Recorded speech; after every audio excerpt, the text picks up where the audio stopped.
মা মারা যাওয়ার কিছুদিন পর ঘরের মেঝেতে ছেলেটি একটি চিঠি পেল। চিঠিতে লেখা ছিল, খোকা, এই চিঠিটা যখন তোর হাতে থাকবে তখন আমি তোর থেকে অনেক দূরে চলে যাব, সেখান থেকে কেউ কখনো ফিরে আসে না। খোকা, তোর হয়তো অনেক কিছু মনে নেই, তাই তোকে মনে করিয়ে দিতে আমি এই চিঠিটা লিখে গেলাম। তুই যখন ছোট ছিলি একদিন তোর খুব জ্বর হয়েছিল, আমি 3 রাত না ঘুমিয়ে তোকে নিয়ে বসেছিলাম, কারণ তোকে শুইয়ে দিলেই তুই কান্না করে দিতি। তোর বাবা বলেছিল শুইয়ে দিতে, কিন্তু আমি পারিনি। তোর বাবা আমাকে অনেক গালাগাল করেছিল। তুই যখন রাতে প্রসাব করে দিতি তখন সেই প্রসাব করা জায়গায় আমি শুতাম আর তোকে শুকনা জায়গায় শোয়াতাম। যখন তোর বাবা মারা গেল তখন অনেক কষ্ট করে সংসার চালাইতাম। একটি ডিম নিয়ে এসে তোকে 2 বেলা খাওয়াইতাম। এমনও দিন গেছে যেদিন আমি না খেয়ে থাকতাম, তাও তোকে কোনো অভাব বুঝতে দেইনি। একদিন বাসায় রান্না করার মতো চাউল ছিল না, তাই অন্য বাসায় গিয়ে কাজ করে তারপর তোর জন্য চাউল কিনে এনে পরে তোকে খাইয়েছিলাম। হয়তো তুই ভুলেই গেছিস, যখন তোর এসএসসি পরীক্ষার ফি ছিল না তখন তোর বাবার দেয়া নাকের ফুল বিক্রি করে তোর এসএসসি পরীক্ষার ফি দিয়েছিলাম। আরো অনেক কথা। তুই হয়তো এখন ভাবছিস যে আমি তোকে এসব বলছি কেন।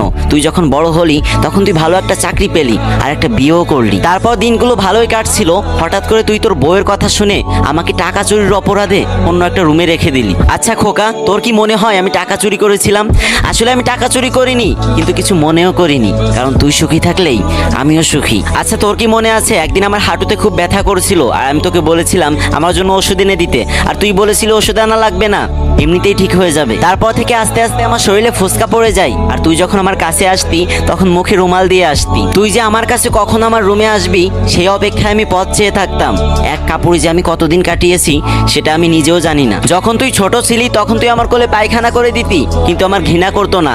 আর যখন তুই বড় হলি তখন তুই আমার রুমে মুখে রুমাল দিয়ে আসতি, কারণ আমার শরীর থেকে গন্ধ বের হবে বলে। খোকা, তুই আমাকে কোনো সময় বলিসনি মা তোমার কি কিছু খেতে ইচ্ছা করে?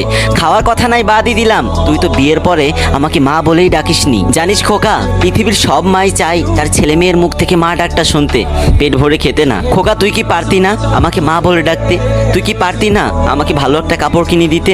খোকা, তুই কি পারতি না আমাকে একটা ভালো ডাক্তার দেখাতে? আর একটা কথা, এই চিঠিটা তো ছেলে মেয়েদেরকে পড়িয়ে শোনাস, যেন তারা তার বাবা মায়ের সাথে এরকম আচরণ না করে। ইতি, তোর মা। ভালো থাকিস, তোর জন্য দোয়া করে গেলাম।